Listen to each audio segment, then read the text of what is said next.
Hello good evening प्यारे विद्यार्थियों, आप सभी का स्वागत है अपने यूट्यूब चैनल आर के इंग्लिश गुरु में। आप सभी कैसे हो? आई हो आप सभी अच्छे होंगे।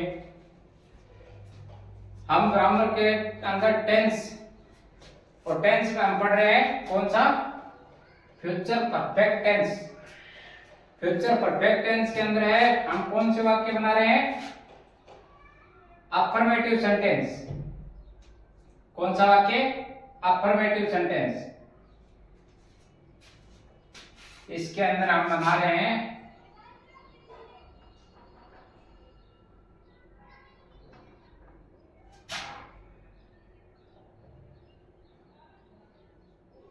अफर्मेटिव सेंटेंस, साधारण वाक्य।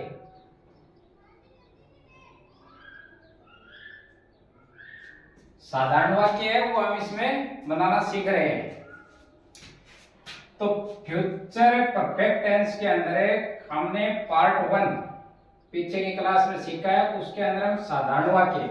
इसमें क्या है, दो प्रकार के वाक्य बनते हैं। एक तो साधारण वाक्य बनते हैं जिसकी क्लास हम पीछे सीख चुके हैं। अगर किसी विद्यार्थी ने फ्यूचर परफेक्ट टेंस की पार्ट 1 की जो क्लास नहीं देखी है तो चैनल का लिंक है वो डिस्क्रिप्शन में दिया हुआ है, वहां जाके पीछे क्लास है पहले समझे, देन उसके बाद ही जो फ्यूचर परफेक्ट टेंस के अफर्मेटिव सेंटेंस उसमें भी अफर्मेटिव थे। पीछे की जो क्लास थी उसमें भी अफर्मेटिव थे, इसमें भी अफर्मेटिव थे। लेकिन अफर्मेटिव सेंटेंस है वो दो प्रकार के बनते हैं साधारण वाक्य। एक तो क्या है, सीधे बनते हैं, उसकी क्लास है वो हम पीछे सीख चुके हैं। आज की जो क्लास है वो सेंटेंस है उसमें दो काम एक साथ होंगे, उसकी क्लास है वो आज हम सीखेंगे। तो सबसे पहले पार्ट 1 है वो देखें, उसके बाद पार्ट 2 जो आज की क्लास है वो हम सीखेंगे। सबसे पहले पहचान। फ्यूचर परफेक्ट टेंस है, इसके अंदर पहचान है वो क्या मिलेगी? हिंदी वाक्य के अंदर क्या मिलेगा? चुकेगा, चुकेगी, चुकेंगे, चुकूंगा, या तो ये मिलेंगी, या फिर क्या मिलेगा? चुका होगा, चुकी होगी, चुके होंगे, ये मिलेगा। तो ये जो चुका होगा, चुकी होगी, चुके होंगे, इसकी क्लास है वो हम पीछे पढ़ चुके हैं। आज की जो क्लास होगी चुकेगा, चुकेगी, चुकेंगे या चुकूंगा, हिंदी वाक्य के लास्ट में ये मिलेंगे। आप एग्जाम्पल के तौर पे देखिए, इसमें जो दो काम है एक साथ होंगे। मेरे स्टेशन पहुंचने से पहले ट्रेन आ चुकेगी। ऐसे सेंटेंस वो किस में मिलेंगे? फ्यूचर परफेक्ट टेंस के अंदर। अब आप किसी प्रतियोगी परीक्षा या कंपटीशन की तैयारी कर रहे हैं तो ये जो आज की क्लास है फ्यूचर परफेक्ट टेंस की, आप शुरू से लेके लास्ट तक बने रहिए। क्लास है वो बहुत ही इंपॉर्टेंट होने वाली है एग्जाम की दृष्टि से। ये क्लास बहुत ही इंपॉर्टेंट है। ये फ्यूचर परफेक्ट टेंस के अफर्मेटिव सेंटेंस जो दो काम एक साथ होंगे वाक्य में, आप ध्यान से समझना। दो काम है, जैसे एग्जांपल देखिए, मेरे स्टेशन पहुंचने से पहले ट्रेन आ चुकेगी। एग्जाम की दृष्टि से बहुत ही इंपॉर्टेंट क्लास है, इसीलिए आपको रिपीट कर रहा हूं कि शुरू से लेके लास्ट तक आप क्लास में बने रहिए। इस क्लास को आप अच्छे से सीख लिया है, समझ लेंगे तो एग्जाम में एक भी क्वेश्चन या कंपटीशन की तैयारी कर रहे हैं उसके लिए एक भी क्वेश्चन आप क्या है गलत नहीं करेंगे। और जो विद्यार्थी 10th या 12th तक की जो ग्रामर पढ़ रहे हैं उसके लिए तो ये क्लास बहुत ही इंपॉर्टेंट होने वाली है। तो इसलिए आप शुरू से लेके लास्ट तक फ्यूचर परफेक्ट टेंस के दोनों पार्ट 1 और पार्ट 2 आप समझिए। उसके बाद अपने आप से जितनी ज्यादा आप प्रैक्टिस कर सकते हैं उतनी ज्यादा प्रैक्टिस करिए। आप जितनी ज्यादा प्रैक्टिस करेंगे इंग्लिश उतनी ही ज्यादा सिंपल होती चली जाएगी। आगे आप देखिए, जो मेन पॉइंट है वो देखिए आप, पहचान हो गई, उसके बाद जो हेल्पिंग वर्ब है वो हो गई, शैल और विल है, उसके साथ क्या लगाते हैं इस टेंस के अंदर? परफेक्ट में हैव का यूज करते हैं। ये हम पीछे की क्लास में सीख चुके हैं। तो अभी इस क्लास के अंदर आप देखिए जो इंपॉर्टेंट चीज है जो आज की क्लास में हमें सीखनी है वो देखिए। यदि एक ही वाक्य में भविष्य में दो कामों का होना पाया जाए तो पहले वाले काम के लिए विल हैव या शैल हैव यूज करते हैं।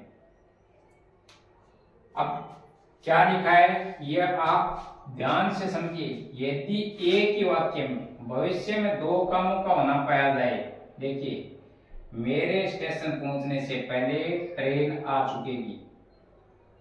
इस एग्जाम्पल में दो काम है वो एक साथ हो रहे हैं भविष्य में। यदि एक ही वाक्य में भविष्य में दो कामों का होना पाया जाए तो पहले वाले काम के लिए विल हैव या शैल हैव यूज करते हैं। पहले जो सेंटेंस बनाएंगे वो किस में बनेगा? Future perfect tense. दो काम वाक्य में एक साथ होंगे तो जो पहला काम है वो किस में बनाएंगे? जो पहले काम होगा पहले उसको बनाएंगे, लेकिन उसको कौन से टेंस में बनाएंगे? Future perfect tense. ये बात आप अच्छे से समझना। यहाँ पे क्या लिखा है, बहुत इंपॉर्टेंट चीज है ये, इसीलिए बोल रहा हूं क्लास में शुरू से लेके अंत तक आप बने रहिए। क्लास आज की बहुत ही इंपॉर्टेंट होने वाली है। यदि एक ही वाक्य में भविष्य में दो कामों का होना पाया जाए तो पहले वाले काम के लिए विल हैव या शैल हैव यूज करते हैं।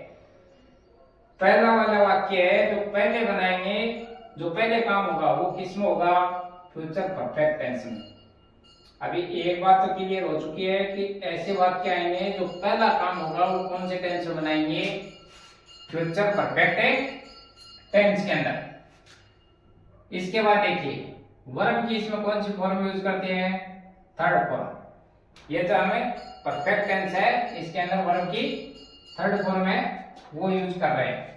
उसके बाद दूसरा काम के लिए जो दूसरा काम होगा, दूसरे काम के लिए सब्जेक्ट के अनुसार प्रेजेंट सिंपल टेंस की वर्ब लगाते हैं। ये बात आपको समझनी है कि जो दूसरा सेंटेंस बनेगा वो कौन से टेंस में बनेगा?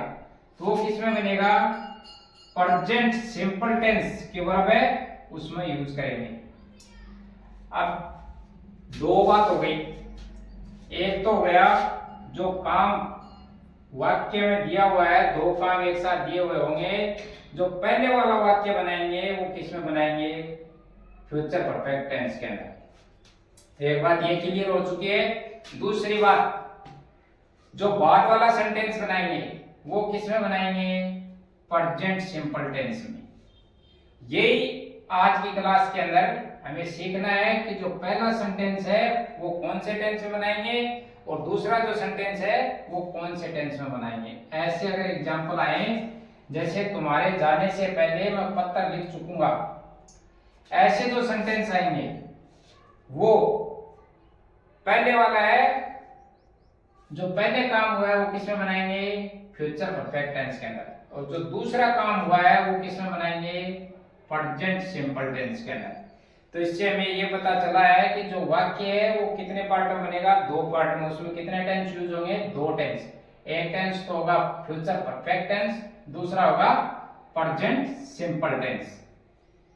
अब देखिए दो चीज है ये अपनी क्लियर हो चुकी है। अभी इसका बनाने का जो मेथड है वो क्या है? सबसे पहले साधारण वाक्य बनाते हैं तो सब्जेक्ट, उसके बाद शैल या विल।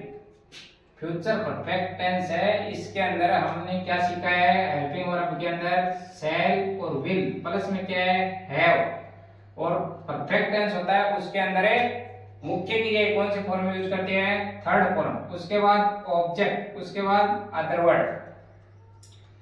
अब आप देखिए एग्जांपल, बहुत ही ध्यान से समझिए एग्जांपल को। मेरे स्टेशन पहुंचने से पहले ट्रेन आ चुकेगी। इसका मतलब ट्रेन आने का काम क्या हुआ है? पहले हुआ है। पहले ट्रेन आ चुकेगी। मेरे स्टेशन पहुंचने से पहले ट्रेन आ चुकेगी। तो पहले काम किसका हुआ है? जो पहले काम होगा उसको पहले लिखेंगे, लेकिन इसको कौन से टेंस में लिखेंगे? फ्यूचर परफेक्ट टेंस के अंदर। तो सबसे पहले क्या है? ट्रेन आ चुकेगी, इसको बनाएंगे। तो इसमें क्या है? सब्जेक्ट देखेंगे। तो इसमें सब्जेक्ट क्या है? ट्रेन। द ट्रेन उसके बाद देखिए शैल और विल, अब कौन सी यूज करेंगे? फ्यूचर परफेक्ट टेंस के अंदर है आई और वी के साथ तो किसका यूज करते हैं? शैल का। बाकी सभी कर्ताओं के साथ किसका यूज करते हैं? विल का। बाकी कौन कौन से हो गए? ही, सी, इट, नेम, यू, दे। तो that train will have, will have. अब मुख्य क्रिया कौन सी फॉर्म है? Third form. आना, कम, केम, कम, कम। अब यहां तक क्या हुआ है? एक सेंटेंस के दो भाग थे, ट्रेन आ चुकेगी, यहां तक किसमें बना लिया हमने? फ्यूचर परफेक्ट टेंस के अंदर। अब पहले पहले के लिए किसका प्रयोग करते हैं? बिफोर का। बिफोर। अब उसके बाद देखिए मेरे स्टेशन पहुंचने से पहले, तो पहले क्या है? इसके लिए क्या यूज किया हमने? बिफोर। मेरे स्टेशन पहुंचने से, आई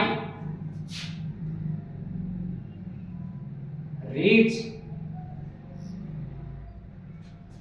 आई रीच द स्टेशन।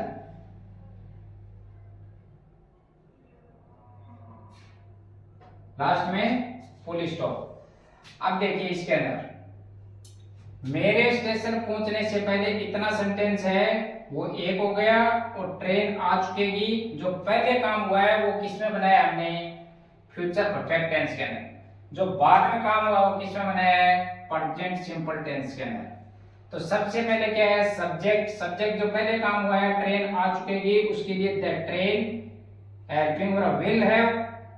आना का क्या अंग्रेजी हो गया? कम। उसकी थर्ड फॉर्म कम, केम, कम। फिर पहले के लिए क्या यूज किया? बिफोर। अब देखिए जो समझने की बात है वो देखिए आगे। मेरे स्टेशन पहुंचने से, मेरे मतलब खुद, आई, आई है तो प्रेजेंट सिंपल टेंस है, इसके अंदर प्लुरल नाउन बहुवचनकर्ता के साथ एस या ईएस का प्रयोग नहीं करते हैं, ओनली क्या लिखते हैं? वर्ब है वो ही लिखते हैं। I reach. अब यहां क्या होता? थर्ड पर्सन होता तो उसके साथ क्या करते थे? प्रेजेंट सिंपल टेंस के अंदर एस या ईएस का प्रयोग करते थे। लेकिन यहाँ क्या है? आई, आई है तो ये क्या है? Plural noun. प्लुरल नाउन है तो इसके लिए क्या है? हमने मुख्य क्रिया की कौन सी फॉर्म यूज किया है? First form. Present simple tense के अफर्मेटिव सेंटेंस जो साधारण वाक्य बनाते हैं उसके अंदर जो प्लुरल नाउन है उसके साथ, वर्ब के साथ एस या एस का यूज नहीं करते हैं, इसीलिए I reach the station, the train will have come before I reach the station. मेरे स्टेशन पहुंचने से पहले ट्रेन आ चुकेगी। ऐसे है इस सेंटेंस को हमें बनाएंगे। अब देखिए दूसरा सेंटेंस, तुम्हारे जाने से पहले मैं पत्र लिख चुकूंगा। तो पहले काम किसका हो रहा है? पत्र लिख चुकूंगा। तो सबसे पहले देखिए क्या है? मैं पत्र लिख चुकूंगा, सबसे पहले तो इसका बनाएंगे। तो ये किसमें बनेगा? जो पहले काम हुआ है वो बनेगा फ्यूचर परफेक्ट टेंस के अंदर। अब मैं का अंग्रेजी क्या हो गया? आई। आई के साथ है, आई और बी के साथ क्या करते हैं? Shall use. I shall have. अब मुख्य क्रिया कौन सी फॉर्म यूज करेंगे? Third form. पत्र लिख चुकूंगा, लिखना, write, wrote, written. I shall have written, written पत्र, ए लेटर या the letter. I shall have written the letter. अब दूसरा वाक्य, पहले, पहले के लिए किसका यूज करेंगे? बिफोर। एक काम है वो पूरा हो चुका, मैं पत्थर लिख चुका, ये काम पहले हुआ है, इसका मतलब ये फ्यूचर परफेक्ट टेंस है, उसमें हमने बना दिया I shall have written the letter before. अब दूसरा जो काम क्या है, तुम्हारे जाने से पहले, तो पहले तक तो सेंटेंस हो गया, यहां तक तुम्हारे जाने से, तो जाने के लिए क्या है, तुम्हारे जाने यू गो। ये जो सेंटेंस है ये हमने किस में बनाया है, ये बनाया है present simple tense. Present simple tense के अंदर जो प्लूरल नाउन के अंदर है वर्ब के साथ एच या एस का यूज नहीं करते हैं, अगर थर्ड पर्सन रहता तो इसके साथ एच या एस का यूज करते, लेकिन इसमें क्या है जो करता है ये क्या है, यू, तुम्हारे जाने से पहले, यू गो, प्लूरल नाउन के साथ प्रेजेंट